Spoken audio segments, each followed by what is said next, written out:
Hey, how you doing? This is Adam Post, publisher of more than 1,000 comic books and marketing expert covering Farmers Break John Deere as diversity and pride parades get canceled. Let's get into the story. Before we do, please be sure you are subscribed to the channel. Click the bell for notifications. Give me a thumbs up. I really appreciate you guys. Farmers and customers of John Deere have responded to the social media outrage of John Deere taking company resources and pushing pride parades and diversity and all types of DEI programs that customers don't want to be supporting. Bloomberg just announced John Deere backs down from diversity initiatives after online attacks. It's actually online accountability. It's not online attacks. Criticism is not an attack. It's criticism. And your customers have a right to criticize you. Your employees have a right to criticize you. Your stockholders have a right to criticize you. They don't have to agree with everything you do. Just because you want to try to push an ideological agenda in a company that has nothing to do with this agenda. Customers, stockholders, and even employees are fed up with this. Robbie Starbuck did a great campaign just announcing on social media on X what whistleblowers were telling him who actually worked for the company and were actually victims of these DEI policies. Beyond being victims of the DEI policies, they were also financing pride parades that children were invited to. And really, enough is enough. But Robbie did get some results because John Deere issued a letter specifically because of his campaign in response to his exposing them. Here's what Robbie had to say. John Deere says that going forward, they will commit to no longer funding pride parades. Business resource groups will no longer be divided on identity lines. Business resource groups are groups where they get together Black employees, Black female employees, Native American employees, or these people with these sexual preferences, and they finance these groups through the company, separating people and giving people different advantages based on specific characteristics. All the while, of course, excluding people who shouldn't be excluded from any kind of business resource or opportunity group. John Deere also says they will audit all training materials to ensure the absence of socially motivated messages.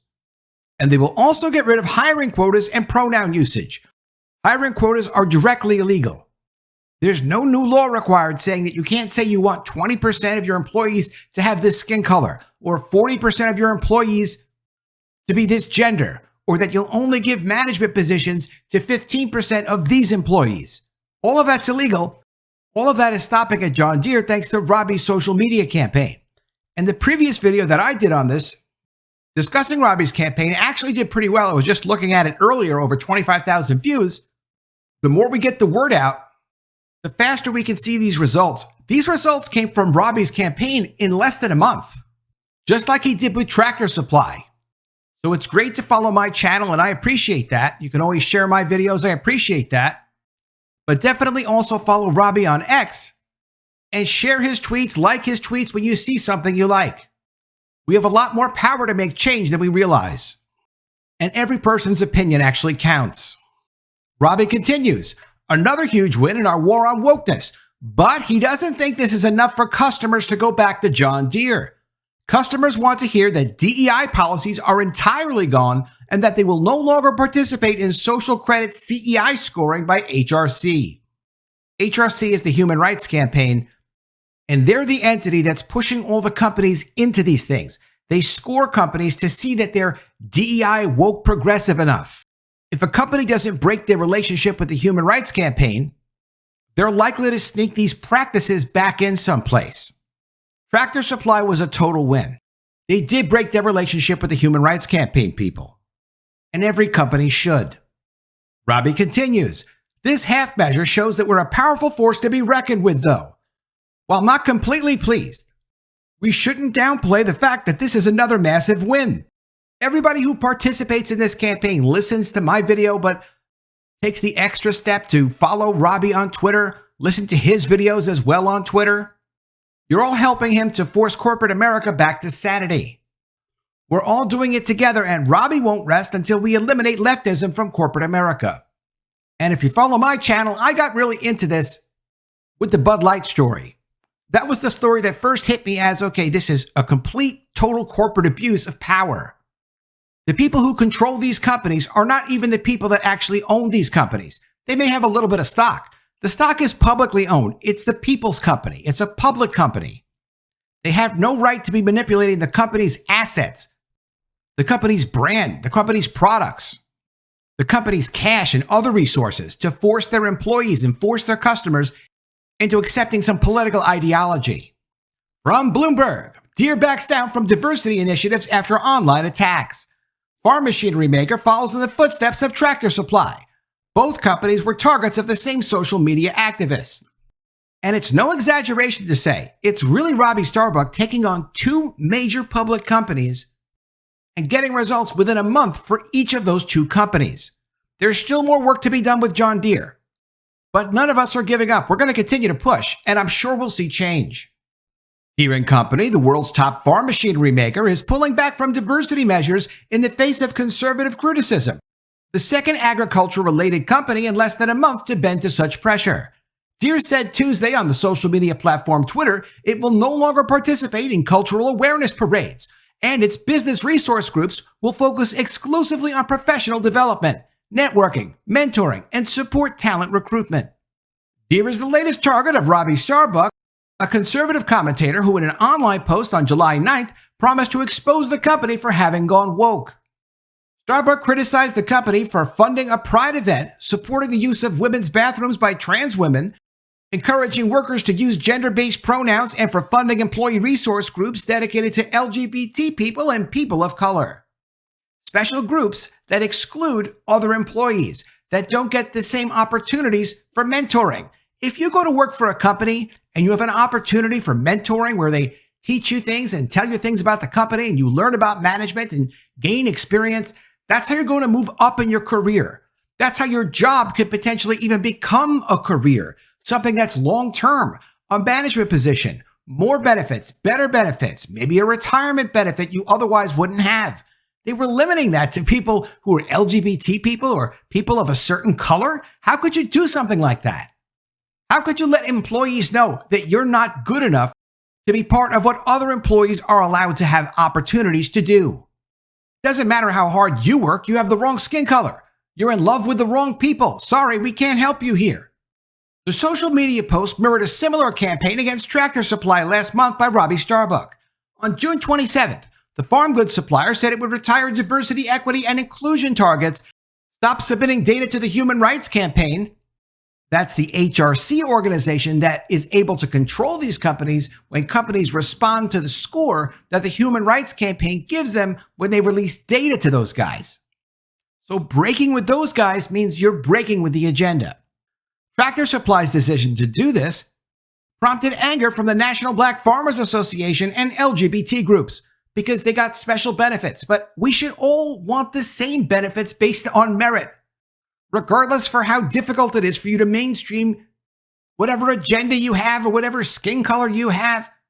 Everyone deserves the same chance to make things happen in their lives for themselves and for their families. And I don't know what kind of person would not believe in that. Every good person believes in that. Attacks on social media have dovetailed with lawsuits from conservative activists who've targeted diverse hiring practices. Companies have begun to downplay diversity goals in corporate filings, while others have scaled back programs meant to encourage the advancement of marginalized groups. Literally picking the skin colors and sexual preferences of who will have a future at that company and who won't have a future at that company. Of course you're going to get sued over that, and eventually it's going to stop. And that's what's happening. Deere's decision comes just 1 month after it agreed to pay $1.1 million in back wages and interest to 277 Black and Hispanic job applicants after the Department of Labor alleged that it found systemic hiring discrimination at the company. There's been a whole agenda coming out of the Department of Labor that the administration has been doing. A similar thing happened where a convenience store chain wasn't hiring people with criminal records, and as a result, it seemed to affect certain races and people with certain skin colors because they had a high percentage of those people who happened to apply to this convenience store chain for jobs, and naturally the convenience store chain said, hey, look, we don't like to hire people to handle money and interact with customers who have proven like they've committed these crimes, like violent crimes. So the Department of Labor said, oh, sorry, no, that's not acceptable. We're going to fine you for that. I am sure it's quite similar with John Deere, although I have to admit I don't know the details, so I can't speak to them exactly. But I have seen enough of these stories to know. Over the last few years, when government's Department of Labor is saying that there's discrimination in hiring practices, it's related to something where if everyone was treated the same for hiring opportunities, the government will say that there's discrimination and force companies to pay out millions of dollars in fines. To get an understanding of how out of control DEI has been at John Deere and is not fully necessarily corrected yet, we're following up on that. Here's a great example from Robbie's Twitter post. As part of the DEI push, John Deere promoted an internal blog called Perspectives about Gender, Religion, Culture, Race, and Being a Woman at John Deere. This blog was highlighted in the 21-day equity challenge that some JD employees went through. A 21-day training period to learn about equity and nonsense. Does this seem appropriate for work? That's the question. And the second question, why is this webpage still up? John Deere knows what's on this blog. Workplaces shouldn't be a place for any divisive social issues or politics, period. Here's their page, leading with a diversity, equity, and inclusion mindset. Accounting and finance organization promotes inclusive hiring practices. And then it goes on about how they focus on hiring people for inclusion purposes.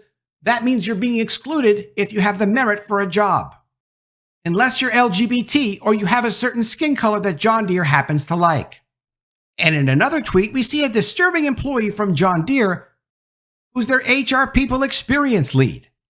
This means they have an important position and they're a decision maker when it comes to selecting the people you're going to hire or give a promotion to. It also can impact your salary, what other benefits you get, and other opportunities that you get at work. Robbie's tweet comments this way. Meet John Deere Selchia Kane Hinton. She's the HR People Experience lead at John Deere. This post she made during 2020 was shared by many top bosses at John Deere. It says, quote, Black employees are tired, and implies bosses couldn't expect Black workers to maintain performance or deliver results in 2020. It goes on to say that leaders need to check in on Black employees to express empathy as they work in mostly white workspaces, but don't be upset if they don't respond to you because you aren't entitled to a response. So your management role is no longer really a management role. You're some kind of a facilitator to an entitled employee that can kind of do whatever they want, at least for the next year or so. But don't tell the investors this because the investors would say, what are you doing inside the company if you're not focusing on making sure that everyone's doing their job? This is the culture permeating John Deere. Deere needs to be clearer about what they're doing to fix the culture there and bring it back to a neutral environment for employees. An internal memo to global employees is a great way to do it. And get rid of these made-up job positions that push DEI. And here are some typical woke LinkedIn posts from John Deere employees.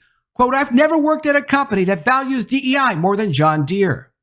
They reveal office meetings about listening to the experience of the LGBT community across generations, pride photo shoots at the office, and celebrations of DEI and more. Imagine, companies are being forced to pay for these kinds of things.